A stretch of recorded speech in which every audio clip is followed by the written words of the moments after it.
Hey everybody, welcome back. This is episode 150 of the Guardian Project podcast, and I'm your host, Andy, and it is road construction season here again in Michigan, and it feels like everywhere I go, there's an endless detour. Yeah, absolutely. Honestly, though, it's pretty rough right now. And 1,200 potholes everywhere. Yeah, right outside of my neighborhood, so we have Michigan turnarounds for those of you not from Michigan. We can't turn left at most of our streets, it feels like. Yeah. So you have to go straight and then turn around and then turn right, or you turn right and turn around to go left. It's really annoying.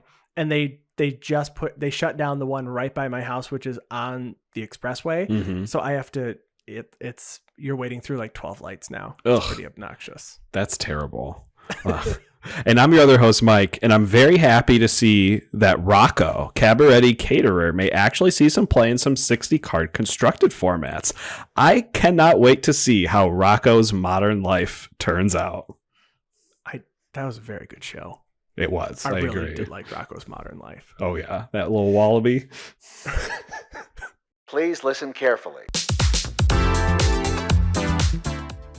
And this is the podcast where we talk about all things Magic the Gathering. But mostly Commander. So there was a pre-release this weekend of a set, I don't know, that people are talking about. Streets of New Capenna, I think it is. Yeah, I've heard of it. I've heard of it. And yeah, there was a pre-release. I did not get an opportunity to go to the pre-release, but Andy, I know you did, right? I did. I got to go so I got to go on Sunday. I was thinking about pre-releases a while ago because this is my first pre-release I think that I've gone to since in-store play has resumed. I didn't go to Kamigawa Neon Dynasty. This is my first pre-release back in person, so I had a lot of fun. The store was, every single seat was filled. And there was I didn't play the two-headed giant on Sunday. I think it's pretty common now that most LGSs, when they do a two-headed giant pre-release, it usually ends up on Sunday. Mm-hmm. But they had a singles and then they had two-headed giant. I played in the singles, and I picked the Riveteers as my family. Nice. When I play in limited or draft, I typically tend to draft an aggressive deck. I was hoping the Riveteers would work out that way, and I had a lot of fun. Stealing third place. Nice. Very nice. Very nice. So what were your bombs in your deck, in your Riveteers deck? Okay, so so every pre-release kit came with like a seeded pack, so you could get a good amount of cards, at least for your family. Those are the color combinations. So playing black, red, green. My promo, like the date stamped or the year stamped, was the Urabrask, the new Urabrask card. So that was cool. Which is a 4/4 that has haste, and it messes with the first card each player or each opponent draws. That wasn't really too much of a that didn't really do anything, I will say. Sure. Like the Urabrask draw part, but the other bomb that I got was Obnixilis, the adversary, in my pod as well. So that Obnixilis is the one that has Casualty X, and so you can sack a creature that has and then you make a copy of Obnixilis. So there's two of them, and the second one's loyalty, starting loyalty, is whatever the power of the creature was that you sacrificed when you cast Obnixilis. So the most it ever was an Obnixilis that came in with 4 loyalty counters. Okay. The original comes in with 3. But it makes your opponents lose 2 life unless they discard a card on its plus. But then it -2 to create a red devil, and that plus ability says also, instead of just saying each opponent loses 2 life if they discard a card, it also says if you control a demon or a devil, you also gain 2 life. Oh. So I found that I was minusing one and then plusing the other, and then from there I would just continue to plus them. Sure. And there was a lot of life gain, I will say, in this set, a lot more than stood out from just a bird's eye view of the set. Sure. So a lot of opponents were like, okay, I'll take 2. Okay, I'll just take 2. So Obnixilis was taken out a few times, but I usually got there because they would have like very low life and 1 card in hand.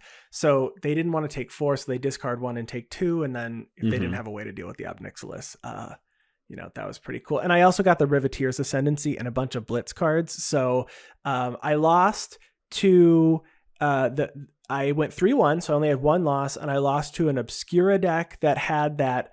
I believe the card is it Shadow of Mortality. It's the giant thing that costs 13 black, but costs less for their life total differences. And well, they had that, and then 2 of the mono black reanimate spell with connive cards. So they just threw it in the graveyard and brought it back. I had a single murder, so I got to murder it one game, so that was cool.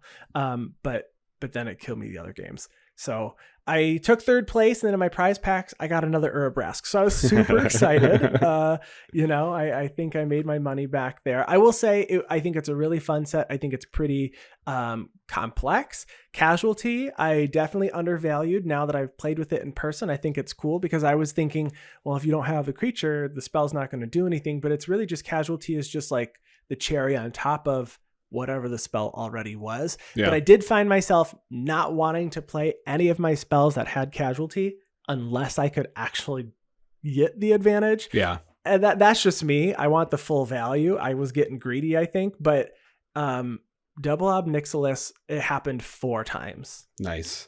So that was really fun. So I had a good time. I would say it's probably in my top 3 pre-releases. I mean, winning definitely does kind of elevate the experience. You feel better about the set when you win, but I liked it a lot. I think everybody had a lot of fun.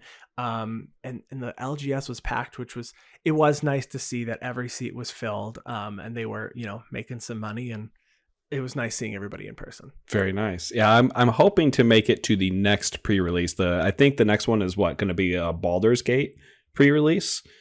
Because is there one going to be with the Commander set? I believe there is going to be, and I don't think that's just a local thing. I think there's and don't quote me on that, but I thought I saw something about a Baldur's Gate pre-release as well. If not, future. I think after that it's the Dominaria Brothers War. So regardless, it'll be one of those 2. Yes, I guess. Because the last pre-release I was at, I believe, was Throne of Eldraine. Oh wow. Mine was Theros Beyond Death, which was just before everything started. Yeah, I know we did some at-home pre-releases with Ikoria. I remember that at the very beginning of the pandemic. Yeah, that was fun. Well, speaking of things starting to go back to normal a little bit after this pandemic, we are returning to Command Fests. That's right. In celebration of Commander Legends Baldur's Gate released in June 10th, we are going to see a plethora of Command Fests being hosted by various stores all across the world, really. So if you are interested, if you didn't get a chance to go to Command Fests that happened a couple of years ago, or check out the Command Zones that have been happening at the Channel Fireball events and all that kind of stuff, now is your opportunity. This summer is your opportunity to go find one. If you're in North America, you can go to a Command Fest in Richmond, Virginia from June 3rd to 5th, Las Vegas, Nevada from June 10th to 12th, Philadelphia, Pennsylvania from June 24th to 26th, Indianapolis, Indiana, probably the one that we're going to go to, from July 8th to 10th, Montreal, Canada from July 15th to 17th, Orlando, Florida from July 22nd to 24th, or Bellevue, Washington from July 22nd to 24th. There's also some opportunities to go to them outside of the country. You can check out the link in the show notes below to figure out the dates, but we have Frankfurt, Germany, Birmingham, England, Bologna, Italy, Sydney, Australia, Guangzhou, China, Osaka, Japan, Sao Paulo, Brazil, and Mexico City, Mexico. I think the one in England is pronounced Birmingham. That's Birmingham. Birmingham. That's really bad. Anybody who's listening to us across the pond is like, we got to stop listening to this show now. Yeah, sorry. I would like to go to Indianapolis. I will. What's funny is I'm going to be there. This is in July. I think it's in September. So I'm going to be at Gen Con. So August. So I'll be there like 2 months later. It's at the same convention center. It's nice. Just at so it's at the exact same place. Also, this one's hosted by Pastime Games, which Pastime Games did the Command Fest Chicago that we went to 2 years ago. That's right. That had like legitimate prize pools and stuff. Like we left with boxes of cards. Oh yeah. For playing Commander. Yeah. It was crazy. I know it was a discrepancy, right? Because Pastimes was hosting one, and was it Channel Fireball hosting the other one? Channel Fireball did another, and then Star City Games, I think, did the third, because there was one in Seattle, there was one in Chicago, and then there was one in, I believe it was DC. Correct. I think those were the 3 that happened, and then there were no more, and then MTG Vegas happened, which had a command zone or command zone area, but this is the first we're going to see him. So hopefully we can head to Indianapolis. I just have to have time off because this is like this year. I have so many things planned. Yeah, no kidding. More than I've had planned in the past. Yeah. What is it like? We just have to go out and get social as soon as you have the opportunity to be social again. All of our socialness for the past 3 years is all pent up and ready to explode. Yes, and I don't want to say no to anything. Right. We also saw that there was an announcement with some Oracle changes to a few cards that have come out. There were a couple of rules clarifications and just things just to make it clear what the cards do. So there is a card from the newest commander set, Denry Kiln, Editor-in-Chief. So there was, it said the card was printed with a non-standard template that referred to when a creature you control enters the battlefield. And it said that the language was slightly ambiguous to what it referred to. So the original text said whenever a non-token creature enters the battlefield, if Denry has counters on it, put the same number and kind of counters on that creature. But it has been updated to say when a non-token creature enters the battlefield under your control, if Denry has counters on it, put the same number of each kind of counter on that creature. So it sounded like there was maybe some confusion there.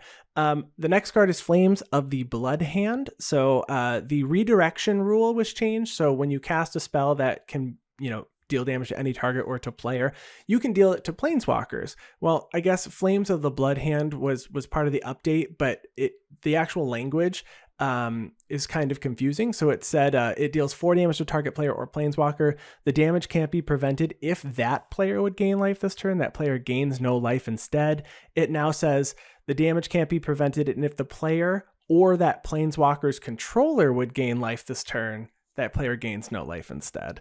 And then finally, we have a third card here that has the original reference to Shield Counter, but it's not the same Shield Counter that we got with the brokers in New Capenna. So the card Palatian Accord, it's an enchantment for 3 white and a blue, and it says whenever a creature an opponent controls becomes tapped, put a shield counter on Palatian Accord, and then you can remove a shield counter from Palatian Accord to prevent the next 1 damage that be dealt to you this turn.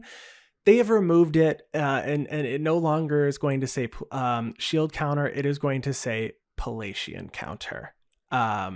So for those of you looking to move counters around from Palatian Accord to a creature because shield counters work a certain way, it does not, unfortunately. Now, I did want to ask, Andy, I know you had any type of counter deck at some point, but I believe that was Abzan, correct? It was Abzan. So that was it was the partner pairing, Nakara and Yannick. I was using cards like Matrix counters. I had training counters, but this didn't fit because this had blue. But if it did, I bet you I would have tried to put it on there. Now, did you run this, or do you currently run this in your blue-white partners with deck that cares about tapping your opponent's creatures?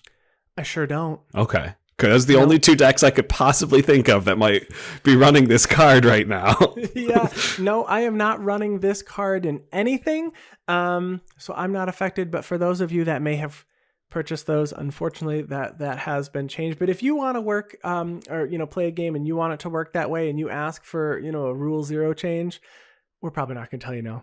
But at an LGS, it doesn't say that anymore. Yep. Before we continue though, we want to thank everybody who's listening. We want to thank all of you, including our patrons. We really appreciate all of your support. You help keep the show going. And if you want to support us, you can head to patreon.com/guardianprojectpod and donate for any dollar amount. And if you're looking for another way to support the podcast, whatever platform you are enjoying the podcast on now, if you could subscribe, rate, review, and leave comments, we would be most appreciative. We're on YouTube. We're on Instagram. We're on Twitter. We're on Twitter, owned by Elon Musk now, as of this morning. So, same website, different owner. And you can find us by searching Guardian Project Podcast. And you can email us at guardianprojectpod@gmail.com. Mike, what is on the agenda today? Oh, as per usual, this is our 2nd episode of a brand new set. So we are going to be talking about combos. So with Streets of New Capenna finally fully previewed, we're going to review our favorite new combos from our favorite combo website, CommanderSpellbook.com.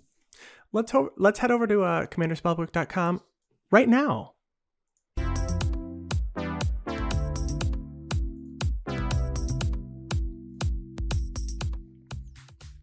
Seriously, I can't tell you how much I actually just really like using this website. It has everything that I want every set. And there's a lot of goodies this time around. Yeah, like, a ton. There are so many. We're probably not going to get through all the combos. And actually, we know we're not, because there's a lot of them that we didn't plan on going over, because some of them are like 5-card combos. Mm-hmm. And even for us just to explain them, it's a lot of work. So if you want to check out these combos, obviously we will have the link to Commander Spellbook in the show notes below. But let's start out with a combo. I think last set we actually talked quite a bit about Mill. And let's talk about Mill again. So this is a 2-card combo that actually can, the commander is one of them. Lord Xander the Collector, so a 6/6 Vampire Demon Noble for 4, a blue, a black, and a red. It says when Lord Xander the Collector enters a battlefield, target opponent discards half the cards in their hand, rounded down. And then when Lord Xander attacks, defending player mills half of their library, rounded down. And then when Lord Xander dies, target opponent sacrifices half the non-land permanents they control, rounded down. So a pretty nasty commander. One that honestly, if it happens, it costs 7. Mm-hmm. So like, I appreciate that it does the thing, and it's in the command zone. So I would not be upset playing against Lord Xander. But if you pair that with Bruvak the Grandiloquent, which actually I think is so funny, because we've seen this on our stream once, and no one really talks about this card anymore. It was like a flash in the pan commander. Sure. But Bruvak the Grandiloquent is a 1/4 human advisor for 2 and a blue. So this is just a monocolor creature, and it says if an opponent would mill 1 or more cards, they mill twice that many cards instead. So for this combo, all you have to do is have Lord Xander and Bruvak on the battlefield. And Lord Xander needs to be able to attack. So if you give it haste, or it doesn't have summoning sickness, so you can just attack. So and then the opponent does have to have a deck size that is even. If it is odd, it will not work. Right. But I feel like if you get it off, like this combo off regardless, I think you're still going to just beat them. So when you attack, defending player mills half their library, rounded down. Bruvak says if an opponent would mill 1 or more, they mill twice that many. So they mill. If they have an even deck size, they are going to mill every single card in their deck. If they have an odd deck size, they're going to mill every single card, half their library rounded down. So they're going to have 1 card left in their library. Yeah. For a single opponent. And then if someone tries to remove Lord Xander, I guess in this case, you'd probably want to remove Bruvak, because removing Lord Xander is pretty scary, because it's target opponent. So no one wants to remove Lord Xander. Well, on top of the fact that Lord Xander very well could be the commander of the deck, and they could just recast it later. Correct. Lord Xander is, in this case, Lord Xander can be the commander, and Bruvak is just in it. I feel like if I built a Lord Xander deck, which I have absolutely no intention of doing, but if I did, I'd be putting Bruvak in the deck. Yeah. Now there's also an enchantment or a curse called Fraying Sanity that also makes someone at the end step mill X amount of cards, where X is the amount of cards they milled so far this turn, which should do something very similar. Unfortunately, with that aura, it is blue, it fits in, and you could definitely run it as redundancy. But as soon as someone dies with that aura attached to them, the aura just ceases to exist, and so you won't be able to kill all 3 of your opponents with it like you can in this combo. And for a fun fact, if they are left with 1 card, just add a 3rd permanent to this. Temple Bell. Just 2 mana artifact, tap it, everyone draws a card. There you go. You got there. Listen, I like it. If someone's going for the mill strategy, I always applaud it, because I find that when I go for mill, someone's running an Elixir of Immortality and they somehow got it into their hand, or they've got one of the original Eldrazi Titans for some reason just to prevent the mill. So I've gotten burned on mill, but I think it's a legit strategy and I support it. Everybody gets to see my deck, because I tell you every card that you milled. That's right. And don't worry, this won't be the last time we talk about mill in this episode. It will not. All right, so a card that has been talked about a lot, discussed on whether or not this is really breaking treasures because it's a green permanent, but it is going to enable 3 different combos that are going to win you the game, and basically win you the game. So that permanent is Bootlegger's Stash. So for 6 mana, 5 and a green, you get an artifact that says lands you control have tap, create a treasure token.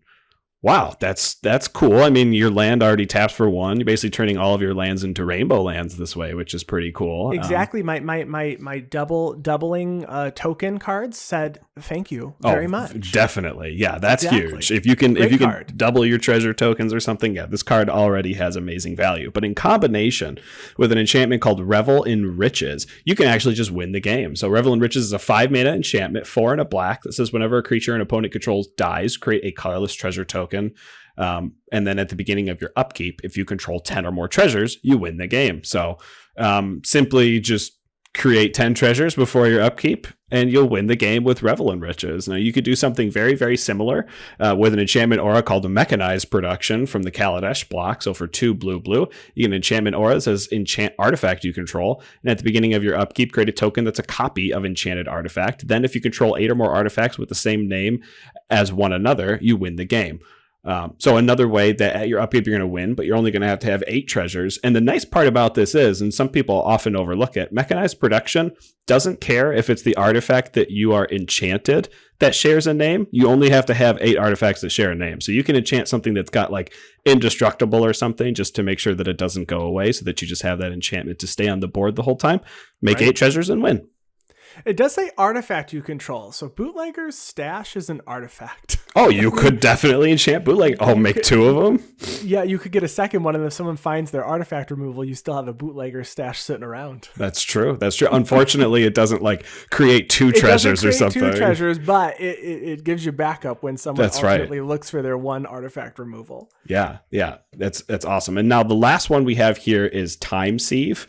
And Time Sieve is a 2-mana artifact, blue and a black, that says sacrifice 5 artifacts and take an extra turn after this one. So yeah, this is just going to give you infinite turns, which hopefully wins you the game. I sure hope that you're going to be able to draw your whole deck with infinite turns. So as long as you have 5 lands to tap to turn into treasures. Right, so you tap your 5 lands, you tap Time Sieve, sack those 5 artifacts that you made, the 5 treasures you made, take another turn. So, assuming you're going to play more lands on each of those extra turns, this one will ultimately win you the game. Right. Because you're not, at that point, unfortunately, your opponents are just waiting for you to get enough lands to do things other than just make 5 artifacts. But Bootlegger's Stash does cost 6.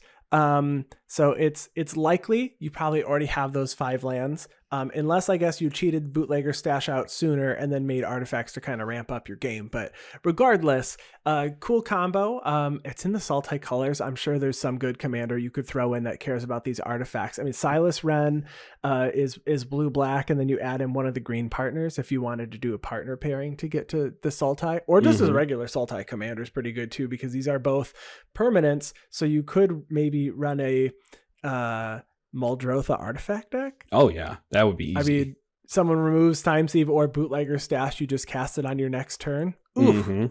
Gross. Oh yeah, very, very gross. Let's move to mono green for the next combo here. So folks, we found the 100th way to break Devoted Druid, a card that has been broken previously and continues to be very, very cool. So Devoted Druid in combination with Luxior, Giada's Gift. So Devoted Druid is a 0/2 elf druid for 1 and a green. It says tap to add green to your mana pool, and then you can put a -1/-1 counter on Devoted Druid to untap it. So you can make multiple green mana in a single turn, but you are going to lose Devoted Druid with those -1/-1 counters. And the new card, Luxior Giada's Gift, is a legendary artifact equipment for a single mana. It says equipped creature gets +1/+1 for each counter on it. So a -1/-1 counter is a generic counter. So you're essentially negating that -1/-1 you're getting. So it says equip permanent isn't a planeswalker and is a creature in addition to its other types. Equip planeswalker for 1 and equip it to a creature for 3. So essentially you just need to have Devoted Druid on the battlefield, and you need to have it equipped with Luxior Giada's Gift, and it needs to be able to tap. So whether you give it haste or it doesn't have summoning sickness, you're going to tap it to add green. You're going to activate Devoted Druid's second ability to untap it, put a minus counter on it, and then because it's getting +1/+1 for each of those -1/-1 counters on it, it's not going to die. So you're just making infinite green mana. So if you're playing a green deck, that is running Devoted Druid and equipment, you can do this. Yeah, it's nice to see. I don't know where I would. I don't immediately see a commander, like a commander's not coming to mind that's doing this. But it could be in more than just green. Maybe green red equipment, green white equipment. I mean, this could just be like a redundant combo in your -1/-1 counters matters deck, like a Hapatra or something, maybe. Sure. And then you could just cast like a Green Sun Zenith or a Finale of Devastation for X = 1,000,000 and just win that way, I guess. I mean, I've seen this combo in Modern, so I imagine it would be good. It is nice, though, that Lexi Giada, I mean, it does work in Hapatra. I mean, I don't have that deck together anymore, but it does work because there's a lot of times with Hapatra that you have to put the minus counter on Hapatra, and this would prevent Hapatra from just dying then, because I can continue to put the counters on Hapatra if I wanted as well. If I didn't have the Devoted Druid, of course. But yeah, infinite green mana. Check it out. So we have this creature card called Ginny Fae, Jetmir's second. That is pretty darn cool.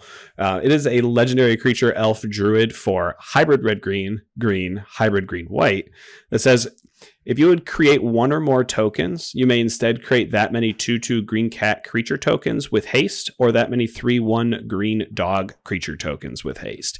This particular card... With vigilance. With vigilance. They don't both have haste. The dogs are a little bit slower. It's fine. This is going to go infinite with a card called Requiem Angel. So Requiem Angel is a 6-mana angel, 5 and a white, 5/5 with flying. That says whenever another non-spirit creature you control dies, put a 1/1 white spirit creature token with flying onto the battlefield. In combination with any free sack outlet, and that is a sack outlet that the only cost of activating the ability is sacrifice a creature, you're going to be able to open up to a lot of different things that you could do with the game. The first one here is Goblin Bombardment. So that's just a 2-mana enchantment that for 1 and a red. It says sacrifice a creature. Goblin Bombardment deals 1 damage to any target. So what this is going to allow you to do is going to allow you to make a non-spirit creature, which then Ginny Fae is going to turn into either a 2/2 green cat or a 3/1 green dog that you can sacrifice to then create a 1/1 spirit via Requiem Angel that again gets replaced by Ginny Fae's ability, and then repeat that combination to infinity and kill everyone with a Goblin Bombardment, or with other things like Altar of Dementia, which is a 2-mana artifact that says whenever you sacrifice a creature, target player mills cards equal to that creature's power. You'll be able to mill everyone out. Ashnod's Altar that sacrifices a creature to get 2 colorless mana. Phyrexian Altar, 3-mana artifact where you could sacrifice a creature to create a mana of any color, so you can have infinite mana of any color. And then there's Thermopod, which is a creature, it's not used very often. It's a red creature where you could sacrifice a creature and create a red mana. And I guess there's Carrion Feeder too, but Carrion Feeder doesn't fit in Ginny Fae's color identity, so you probably won't see it as much. And Carrion Feeder is a 1 black mana zombie that allows you to sacrifice a creature to put a +1/+1 counter on Carrion Feeder, so you'll be able to make a very, very big Carrion Feeder when that ends. There's a very good chance that the combo that we originally mentioned with the Requiem Angel and Goblin Bombardment is already in my Ginny Fae deck. Yeah, this one I think is very cool. I'm not running the Ashnod's Altar, the Phyrexian Altar, or an Altar of Dementia. Actually, I'm not running Thermopod either. I just really like Goblin Bombardment as a card in general, and since I'm going to just be making a ton of creatures anyway, Goblin Bombardment is a great card. Requiem Angel, it does cost 6. It is kind of expensive, and you have to have the stars aligned because you need to have your commander and the angel and the Goblin Bombardment, and since I'm not really running tutors to grab the bombardment, I didn't think it was necessary, but I think this is a really cool combo. I like it a lot. I think Ginny Fae is I know Jetmir is obviously the head of the family, but Ginny Fae I feel like is going to do the most work here. Yeah, I agree with you. It should say Ginny Fae Jetmir's superior, not Jetmir's second. Oh, that's not how that works, because that'd be the boss. Yeah, exactly. All right, I'm going to move over here to the Riveteers again. So we have Zeatora the Incinerator, as our new card, and this is a black, red, and green combo. So this combo here can kill any opponent. So with Zeotora the Incinerator, Malignus, and Gratuitous Violence, and all you have to do is have them all on the battlefield. So Zeotora is a 6/6 flying demon, and it says at the beginning of your end step, you may sack another creature. And when you do, Zeotora deals damage equal to that creature's power to any target, and you create 3 treasures. So pretty simple, sack a creature, deal damage, make some treasures. Mm-hmm. If you combine that with Malignus and Gratuitous Violence, you're just going to take one person out. So Malignus is a star elemental spirit for 3 red. And it says its power and toughness are equal to half of the highest life total among your opponents rounded up. Damage that would be dealt by Malignus can't be prevented. And then Gratuitous Violence is an enchantment for 2 red. So 5 mana again. And it says if a creature you control will deal damage to a permanent or player, it deals double that damage to that permanent or player instead. So Malignus is going to be huge because its power is equal to half of the life total among your opponents rounded up, the highest life total among your opponents rounded up. So at your end step, you sacrifice Malignus. Zeotora is going to deal whatever that amount of damage is, and then Gratuitous Violence is going to double it. So one opponent is going to lose the game by having 0 or less life, because it's possible that the person who has the highest life is not the one that you want to take out. Mm-hmm. Maybe someone else. But it's pretty cool. 3 cards. It's pretty mana intensive. It's 16 mana. You have to have them all on the battlefield. But in black, red, green, you have access to reanimating stuff. Oh yeah. So maybe pitch Malignus, play Gratuitous Violence early on. Zeotora comes out and you, reanimate Malignus, whatever it is that you're going to do. It's a cool combo. Mm-hmm. And you end up with 3 treasures in the end. So maybe those 3 treasures can then reanimate Malignus on your next turn. Oh yeah, easily. Yeah. I like it a lot. There's a lot of redundancy for that combo too, because there's a lot of stuff that like double or triple your damage. So you mentioned Gratuitous Violence. There's Fiery Emancipation, which is triple damage. Dictate of the Twin God, which is double damage, and it has Flash for an enchantment. Angrass Marauders, which is on a creature, and then Furnace of Wrath is very similar to Gratuitous Violence. So a lot of redundancy if you want to play around those particular type effects in your Zeotora deck. I feel like if I built Zeotora, I would want these cards in it anyway. You know, Gratuitous Violence, Fiery Emancipation, like effects, and then just big creatures. Malignus can be like the finisher, but even just a creature that has 6 power, just dealing 12, like is that Ball Lightning a 6/1? Oh yeah, yep. You can just sacrifice it to this. Does Ball Lightning get sacked at combat or end step? It gets sacked at end step, so you can sack it to Zeotora's ability before it sacks to itself. Instead. Oh yeah. I think I even with it not being a full-on combo, still really good. So for those Zeotora people who are building this, check it out. It's pretty cool. Yeah, definitely. So Black Market Tycoon is the bane of my existence when it came to writing notes for this episode. This creature combos with so many different things. I feel like Black Market Tycoons in real life are probably the bane of many people's existence, like the FBI, police. Very well could. Everyone. Well, now, it also is the reason why we have FBI and CIA and stuff. So in a way, we have to thank them. We were all the Black Market Tycoon when we were playing RollerCoaster Tycoon. That's also true. Very true. All right. So Black Market Tycoon, for red and a green, you get a 2/2 cat rogue that says at the beginning of your upkeep, Black Market Tycoon deals 2 damage to you for each treasure you control, but has an activated ability of tap, create a treasure token. This is going to combo with an enchantment aura called Freed from the Real. I know we've heard this a lot. Freed from the Real. Freed from the Real comboing with the card again. No, now you wouldn't guess, but it also works with Pemin's aura. Oh my gosh. Right? So Freed from the Real and Pemin's aura have the ability to untap a creature. Freed from the Real, for 2 and a blue, you have an enchantment aura. It says enchant creature. Pay a blue to tap the enchanted creature, or pay a blue to untap the enchanted creature. So just with these 2 cards, you can infinitely tap and untap Black Market Tycoon by creating a treasure and then using that treasure to untap Black Market Tycoon. So in order to start netting things, you're going to need something that's going to double your treasure production or double your treasure mana output. So ways you can do that. Zorn is a card that was printed in AFR. It's a 3-mana elemental creature that says if you would create a treasure, you create one more of that treasure instead. Jolene, the Plunder Queen, is a legendary creature that was printed in the Riveteers Precon that's going to do exactly the same thing, allow you to create an additional treasure. Goldspan Dragon from Kaldheim is going to have your treasures actually tap for 2 instead, so double the amount of mana that comes for it. And then, of course, there's Parallel Lives, Doubling Season, Primal Vigor, Anointed Procession, and Adrix and Nev, which all double generic token generation that are also going to be able to net you stuff. So you're going to be able to produce infinite mana of any color with any number of these combinations.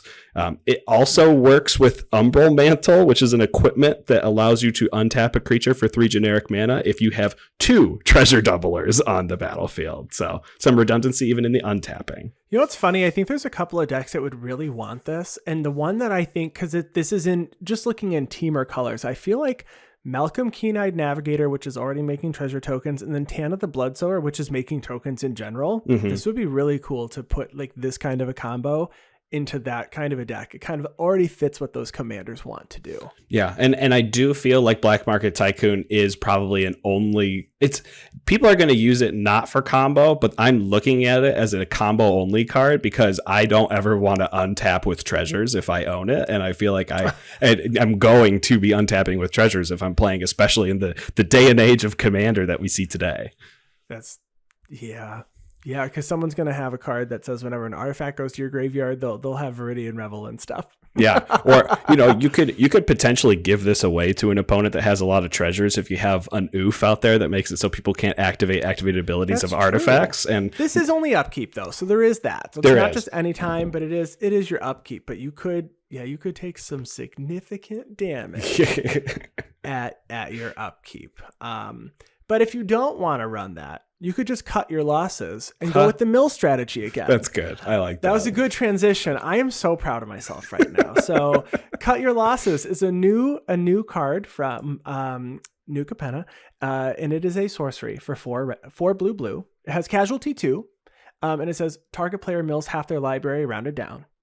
And if you, again, Bruvak the Grandiloquent, the same blue creature that says if an opponent would mill 1 or more cards, they mill twice that many cards, you can mill out up to 2 players. So if you have cut your losses in your hand and Bruvak is on the battlefield, and then one player needs to have an even deck size. So again, we're back to the evens and odd deck sizes because it matters.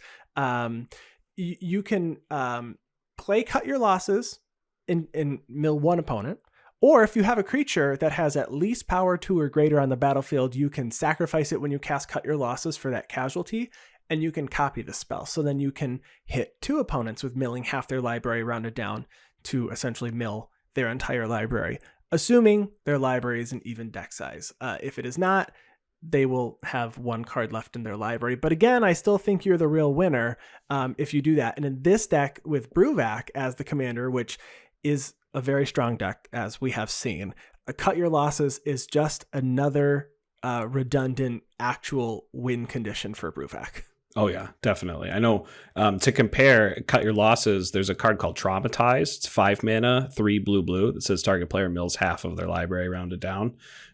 This one, you get 2 of it for 1 more mana and sacrificing a 2 power creature. I really, really love it. Okay, so we are going to talk about Maestro's Ascendancy here for a second. So Maestro's Ascendancy is an enchantment for blue, black, red that says once during each of your turns, you may cast an instant or sorcery spell from your graveyard by sacrificing a creature in addition to paying its other costs. If a spell cast this way would be put into your graveyard, exile it instead. In combination with the card Thassa's Oracle, I'm not sure if you've heard of it before, but explain it to us for those who haven't. Yeah, so for Thassa's Oracle is a blue Merfolk Wizard 1/3 that says when Thassa's Oracle enters the battlefield, you look at the top X cards of your library, where X is your devotion to blue. You put up to 1 of them on top of your library and the rest on the bottom of your library in a random order. If X is greater than or equal to the number of cards in your library, you win the game. So this is very similar to like a Laboratory Maniac type effect, although Laboratory Maniac makes it so that if you were draw from an empty deck, you win the game. So this makes it so you don't actually have to draw the card, which is nice. In combination with two different instants, Tainted Pact and Demonic Consultation, you will be able to win the game on the turn that you start this combo on. So Tainted Pack is a 2-mana instant, says remove the top card of your library from the game. You may put that card into your hand unless it has the same name as another card removed this way. You repeat this process until you put a card into your hand, or you remove 2 cards with the same name, whichever comes first. So this does have the downside of you have to have every single card in your deck have a different name. So if you want to run 2 basics, they have to be a snow-covered version and a non-snow covered version in order to make Tainted Pack work the way you want to. So what you're going to be doing in order to have this combo go off is you're actually going to cast Tainted Pact and you're going to look for your Thassa's Oracle. So Thassa's Oracle doesn't actually have to be in your hand to start this. You do have to have Maestro's Ascendancy on the battlefield, or you need to cast it this turn. So you're going to find Thassa's Oracle with your first cast of Tainted Pact, as long as it's not the Tainted Pack works anyway. Demonic Consultation, if it's in the top 10 cards of your library, you are going to lose it forever and lose the game. But with Tainted Pact, you're going to find your Thassa's Oracle, you're going to put it in your hand, you're going to cast Thassa's Oracle down onto the battlefield. Its enter the battlefield trigger is going to go on the stack. With that trigger on the stack, using your Maestro's Ascendancy trigger to cast a spell from your graveyard once per turn, you're going to cast Tainted Pact from your graveyard. You can sack Thassa's Oracle. If you have another creature, you can sack them too. But you can sack Thassa's Oracle to this because the enter the battlefield trigger is already on the stack, and Thassa's Oracle doesn't need to be on the battlefield when it resolves in order for you to win the game. And then with your Tainted Pack resolution, you exile the rest of your graveyard. You just say, I don't want any of these cards, or your library, I'm sorry, and I don't want any of these cards. You just throw them all in the garbage. And then you win the game after the Thassa's Oracle trigger resolves. I know that was a lot. I hope you followed. Yeah, I mean, so we've seen this before, right? This was like, and I like that you mentioned this in the show notes, that it's like a build your own, combination for the Thassa's Oracle combo, specifically with your version of Cast Dissident Mage, which you said, which we can see here, Maestro's Ascendancy is basically Kess. On an enchantment versus being on a creature. Yes, yeah. Kess says you once on each one of your turns, you can cast an instant or sorcery from your graveyard. So you don't have to sacrifice a creature, but it costs 1 extra. It's 1 in Grixis rather than just Grixis. One's on an enchantment, one's on a creature, but really nice to have actually the redundancy. If you're playing this in your Kess deck, even if it's not at a competitive level, I imagine it is if you're playing this combo, but even if it's not, you can run Maestro's Ascendancy as some redundancy in case you cast 5 times from your command zone and it just costs too much to get out there. Yeah. It's a cool combo. It's definitely on the more competitive end of the spectrum. You probably won't run into this in casual games. If you do, it's possible that they were not paired up at the same power level. But this is a combo that I went off of in my deck as well, but I just don't have the same Maestro's Ascendancy. Mine's usually I don't get that second cast, so I do like that this is a secondary redundancy to cast. So that's pretty cool. Yeah, absolutely. Let's shift over to black, red, green again with a combo involving the new card Stimulus Package, Pitiless Plunderer, and Carrion Feeder. So Stimulus Package is an enchantment for 2 a red and a green. And it says when it enters the battlefield, you create 2 treasure tokens, which that's cool. I'll take them. And it says sack a treasure, you create a 1/1 green and white citizen creature token. In combination with 2 other creatures, one that is very well known for being a combo enabler, Pitiless Plunderer. For 3 and a black, you get a 1/4 human pirate. And Pitiless Plunderer says, whenever another creature you control dies, create a colorless treasure artifact token with sack this. You can add 1 mana of any color to your mana pool. And then Carrion Feeder, another card that has comboed with things in the past. A zombie for 1 black mana. It says it can't block, but you can sack a creature and put a +1/+1 counter on Carrion Feeder. So all you have to do is get these permanents onto the battlefield, and you just need to have a single treasure. Mm-hmm. So you activate the Stimulus Package by sacking a treasure to make a citizen. Then you activate Carrion Feeder to sacrifice that citizen to put a +1/+1 counter on it. When the citizen dies, Pitiless Plunderer makes a treasure token, and then you resolve the Carrion Feeder ability, putting a +1/+1 counter on it, and then you rinse and repeat. So you get to put as many +1/+1 counters on the carrion feeder as you want. You have infinite enter the battlefield abilities. You get infinite leaves the battlefield triggers. You get infinite death triggers and sacrifice triggers. So if you have an Impact Tremors or a Perforos or a Witty Roastmaster, whenever a creature enters the battlefield, your opponents are going to take damage. I guess if you add that as a 4th card to this combo, you can just end the game. So pick your poison. If you want to swing out with a ginormous carrion feeder, or add some additional ways to win with sacrificing or ETB triggers. Yeah, how about a Chandra's Ignition on your giant carrion feeder? You've got Blood Artist and Zulaport Cutthroats. Yeah, I like that. This is very Jund. It's very Riveteer, that you can have all of these in the same deck, and it's easy to build those all into the same deck, which is very cool. All right, so let's switch over to Grixis here for a second, and let's talk about Cormela Glamour Thief. So for 4 mana, 1 blue, black, red, you get an uncommon Vampire Rogue 2/4 with haste. This says pay 1 generic to add a blue, black, red to your mana pool. Spend this mana only to cast instant and or sorcery spells. Then when Cormela Glamour Thief dies, return up to 1 target instant or sorcery card from your graveyard to your hand. Now this is going to combo with actually a few different cards. So this is with a 2 mana reanimation spell, such as Goryo's Vengeance. Goryo's Vengeance is for 1 and a black. You get an instant. It's an arcane spell. It says return target legendary creature card from your graveyard to the battlefield. That creature gains haste. Exile it at the beginning of the next end step. In combination with a sacrifice altar, in this case Ashnod's Altar, where it's a 3 generic mana artifacts to sacrifice a creature to add 2 colorless to your mana pool. What you're going to be doing is you're going to be activating Cormela to add Grixis to your mana pool. You're going to sacrifice Cormela to Ashnod's Altar to make 2 colorless mana. You're going to be able to return an instant or sorcery from your graveyard to your hand. If you didn't already have Goryo's Vengeance in your hand and it was in your graveyard, you can then return it to your hand. You could probably see where this is going at that point. What you're going to do is you're going to cast your 2 mana reanimation spell to return Cormela to the battlefield.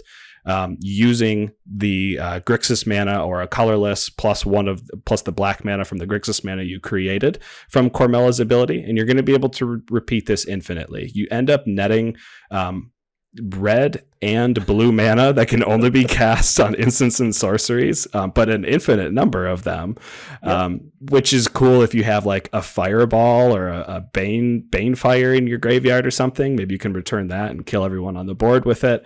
But you also produce infinite colorless mana that you can use for anything that you want. Infinite enter the battlefield, leave the battlefield, death triggers, sacrifice triggers, storm, magecraft.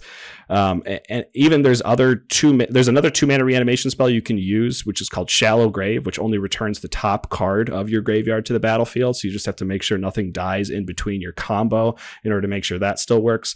And you can even use 3 mana reanimation spells in order for it to work with Ashnod's Altar only. This combo does also work with Phyrexian Altar by only producing 1 if you are not using a 3 mana reanimation spell. But those 3 mana reanimation spells of Footsteps of the Goryo and Corpse Dance do work with an Ashnod's Altar as well. Yeah, I like this a lot, and I don't know if I even mentioned it last week because I know I had put it in the show notes, but I have a Kaza Royal Chaser X spell deck that it's red and blue, and it's doing this. I'm making a ton of mana to make my next instant or sorcery cost X less, where X is the number of wizards I control. So I'm attempting to tap and untap Kaza as many times as I can.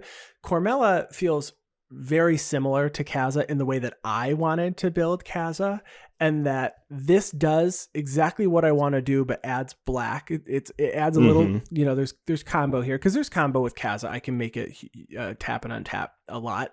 Right. But here you can win with, Comet Storm. You could even Torment of Hailfire. Oh, nice. Speaking my language. I know. So Cormela has a lot. And the fact that this could be your commander, there's 2 different instants that work really well. There's redundancy in the artifact sacrificing, the altars to sacrifice Cormela. This could be a pretty potent deck. One that I don't think a lot of people are going to build either. I feel like this is going to be the commander from this set that doesn't get a ton of love. I'm not sure why I think that. I mean, I feel like there's a lot of other They do a lot of really impactful stuff, and this one is maybe more narrow.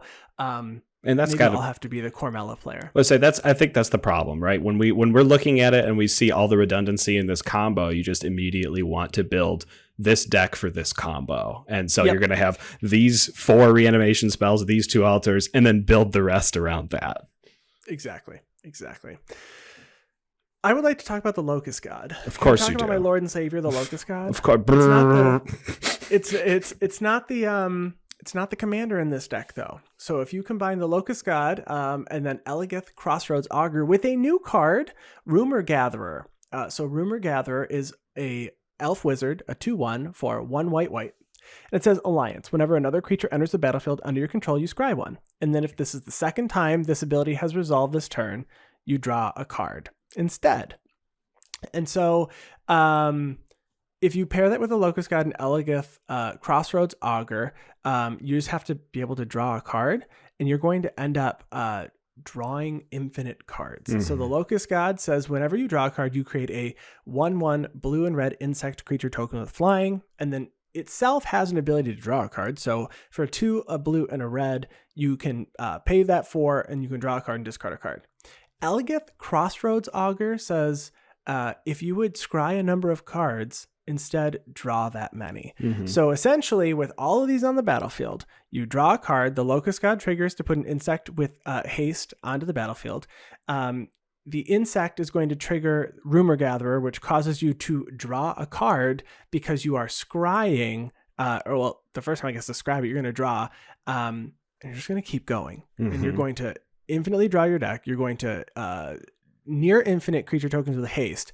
The issue here is you do have to have a way to stop it, because you're just going to draw out your deck. Yeah. Stop it or kill all of your opponents before it reaches that point.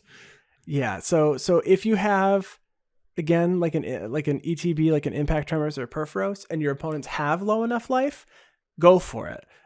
If you don't, you need a sack outlet to eventually sacrifice Elegith or Rumor Gatherer. Mm-hmm, mm-hmm. Or actually you could sacrifice the Locust God, because it will just come back to your hand. So depending on where you are in the game, the Locust God's probably the best option, because you'll just get it back. I don't suggest that. I suggest one of the others.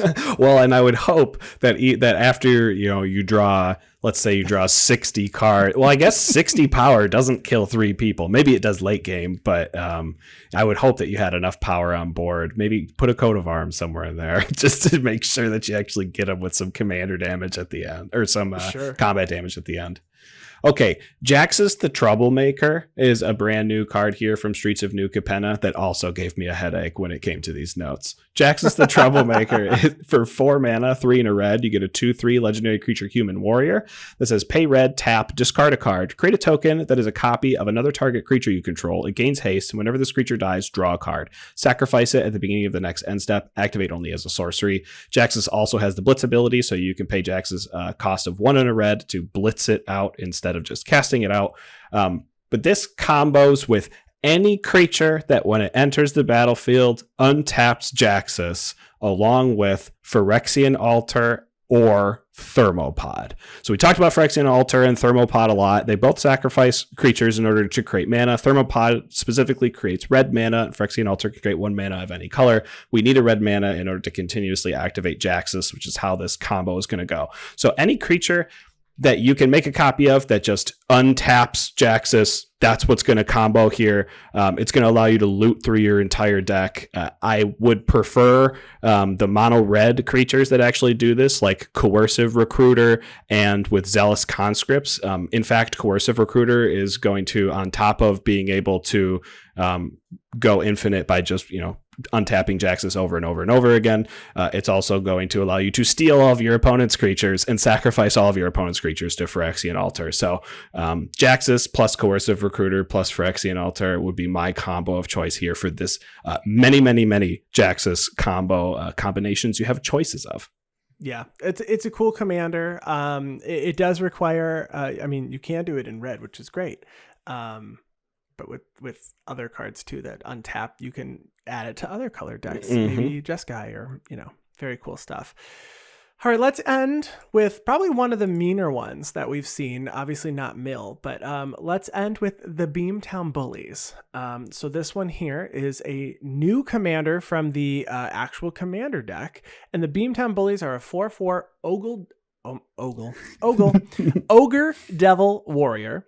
A 4/4 for 1 black, red, green. It has Vigilance and Haste and says tap it. Target opponent whose turn it is puts target non-legendary creature from your graveyard onto the battlefield under their control. It gains haste, goad it at the beginning of the next end step, exile it. And so in combination with Bronze Bombshell and Thornbite Staff, you can make it so that you can deal infinite damage. So Bronze Bombshell is a 4/1 construct for 4 colorless. And it says when a player other than Bronze Bombshell's owner controls it, that player sacrifices it. If they do, Bronze Bombshell deals 7 damage to them.